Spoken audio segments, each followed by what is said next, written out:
littéraire pour l'été. J'avais vraiment envie de vous partager quelques romans, des romans vraiment pour moi des lectures de l'été, mais de très belles lectures parce que je lis très peu de romans. Et en général, quand j'ai un coup de cœur pour un roman, c'est que vraiment ça vaut le détour. Donc le premier, Une histoire pour lui, d'Emma Darmavilliers. C'est un roman auto-édité. C'est l'histoire d'une jeune femme française qui va en vacances au Maroc et qui rencontre un jeune Marocain. Il y a une histoire qui démarre entre eux, une très très belle histoire, une histoire passionnelle. Et j'aime énormément ce livre parce qu'elle décrit tellement bien toutes les émotions qu'elle ressent, les sentiments qui peuvent naître entre eux et surtout cette connexion.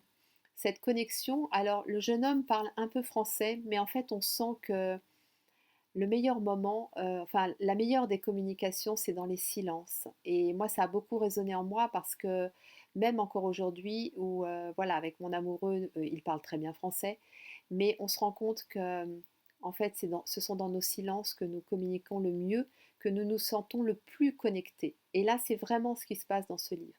C'est très très beau, il y a de très belles narrations des situations, des sentiments, des paysages. Enfin, c'est vraiment un vrai bonheur ce livre. Donc une histoire pour lui d'Emma Darmavilliers. Ensuite, un livre d'une auteure tunisienne, Les Noces de Jasmin, enfin Noces de Jasmin d'Ella Feki. Donc ça se passe pendant la Révolution du Jasmin en 2011 et il y a trois personnages principaux. Un jeune homme qui est emprisonné parce qu'il a participé à des actions par rapport à la Révolution, une jeune femme qui est amoureuse de lui et le père de la jeune femme qui est pharmacien dans la banlieue de Tunis. Et en fait, chaque chapitre en alternance est dédié à chacun des personnages et ça permet vraiment de prendre conscience du quotidien, de la situation dans laquelle vivaient les Tunisiens à ce moment-là, de pourquoi il y a eu cette révolution, pourquoi aussi c'est venu toucher tous les autres pays, parce que finalement, ce sont des problèmes que tous les pays arabes rencontraient à ce moment-là. Mais il y a aussi cette poésie, cette beauté de l'humain que j'aime tant. Et moi, je sais que les Tunisiens, ce sont des gens qui me touchent beaucoup, beaucoup, parce qu'en fait, ils mettent de la beauté dans tout, dans le quotidien. Et même si leur vie est difficile, et encore aujourd'hui, 11 ans après la Révolution, la démocratie est extrêmement fragile. Ils ont beaucoup de mal à arriver à pérenniser cette démocratie. Et pour autant, ils sont courageux, ils sont vaillants. Et chaque jour est un nouveau jour. Il y a énormément de chômage. Les jeunes qui ont des diplômes n'arrivent pas à trouver de travail dans leur secteur d'activité. Enfin bon, c'est très très compliqué, mais il y a toute cette beauté derrière, cette beauté de la culture, cette beauté de l'humain en fait. Voilà, donc un très beau livre, Noces de Jasmin, qui se lit très facilement aussi. Ensuite, alors c'est un petit livre, je ne sais pas si vous pouvez le trouver en France, je vais quand même me renseigner et puis je vous le mettrai dans le texte en dessous. C'est une maison d'édition, Elisade, qui est tunisienne, que j'aime énormément. Les textes sont très beaux, ce sont souvent des textes très poétiques. Et en plus, regardez la beauté de ce livre, c'est vraiment, voilà. Sachant que quand vous achetez un livre qui vient de l'étranger en Tunisie, il coûte très très cher. C'est-à-dire qu'un livre qu'on achèterait 20 euros ici coûte au moins 25 ou 30 là-bas, puisque forcément il y a les frais de port. Mais il y a des maisons d'édition tunisiennes et Elisade en fait partie. Et là, pour le coup, c'est pas cher du tout. C'est-à-dire que ce petit livre vaut 3 euros. Voilà. Alors, si vous l'achetez en France, il va valoir 9,90 euros. Si vous l'achetez en Tunisie, ça va être 9 dinars 900 millim, ce qui équivaut à peu près à 3 euros, 3,20 euros, quoi. Voilà.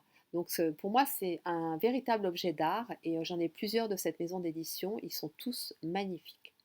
Donc là, c'est l'histoire de Marie et Rida. Donc Rida est un jeune Tunisien qui a fait ses études en France à la fin des années 60 et qui rencontre Marie et qui se marie avec. Et il décide de repartir vivre dans son pays. Donc il repart avec sa femme Marie. Et elle, donc, arrive dans un pays dont elle ne connaît absolument rien, ni la culture, ni la langue, rien du tout. Et elle se trouve un petit peu projetée dans ce monde dans lequel elle a du mal à trouver sa place.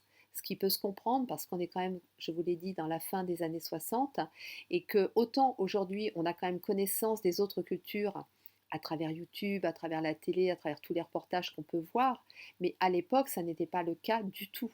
Et pour elle, c'est un vrai électrochoc, quoi. C'est très très très différent de la culture dans laquelle elle a été élevée. Et pour autant, voilà, il y a l'amour qu'il y a entre ces deux personnages qui va la- l'aider, l'aider à surmonter tout ça. Et je vous dis pas la suite parce que sinon, voilà. Donc voilà, les racines du mandarinier, Cécile Oumani. Après, pour finir, alors là, on n'est pas du tout au Maghreb ni en Tunisie. On est dans le Népal, kilomètre zéro. Donc, vous le connaissez peut-être ce livre. Alors, vous pouvez constater que, voilà. Ça, c'est bon signe en général, hein. Quand il y a tout ça, là, c'est que c'est très très bon signe. Donc, édité en livre de poche, j'ai lu. J'ai beaucoup aimé ce livre, donc j'en avais entendu beaucoup parler. Mais moi, je me méfie beaucoup des romans développement personnel parce que je trouve que ça prend, enfin, ça met en lumière des concepts qu'on connaît tous, qu'on nous a rabâchés, re-rabâchés. Et voilà, moi, en plus, on les voit arriver à des kilomètres, ça m'intéresse pas franchement. Mais là, vraiment, j'ai énormément aimé parce que ils vont quand même parfois assez loin. Et il y a entre autres un moment où ils parlent d'unité. Vous savez, quand bah, l'autre, c'est nous, hein, c'est-à-dire que quand il y a quelque chose qui nous dérange chez l'autre, bah, c'est souvent quelque chose chez nous que, voilà, soit que l'on n'a pas, soit bah, qui a retravaillé, quoi, qui a à revoir, qui nous agace, une part d'ombre, quoi, quelque part. Et ça, c'est assez rare qu'on parle d'unité dans un livre de roman, enfin dans un roman, pardon, de développement personnel. Mais voilà, il y a d'autres choses en matière de spiritualité. Alors bien évidemment que comme on est au Népal, ça s'appuie quand même sur le bouddhisme, mais pas que, mais pas que. Et vraiment, c'est une très très belle surprise pour moi. J'ai pris beaucoup de plaisir à le lire et j'ai pris le temps aussi de le lire. Voilà, parce que parfois j'avais envie de revenir sur certaines choses. Je trouvais que les leçons, les enseignements étaient amenés avec beaucoup plus de finesse que ce qu'on peut voir les trois quarts du temps. Voilà, donc kilomètre zéro de Maud Ankoua.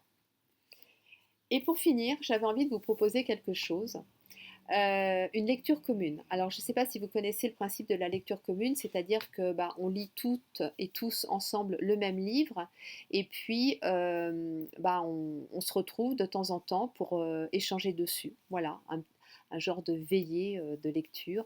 Donc, ça pourrait être fait pendant l'été. On pourrait se faire 2 ou 3 zooms ou un petit peu plus comme vous le souhaitez pour partager nos ressentis, ce qu'on a appris, ce que c'est venu mettre en lumière chez nous, etc. Et ce livre, c'est Soufi, mon amour, donc de Elif Shafak. Donc il est c'est pareil, c'est en poche édition 10-18. Voilà, donc très facile à trouver, hein.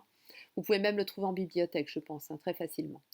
Et en fait, il est construit avec un chapitre, un personnage qui vit de nos jours. Donc c'est une jeune femme qui se retrouve à devoir traduire un écrit. Et puis un chapitre à l'époque de Rumi.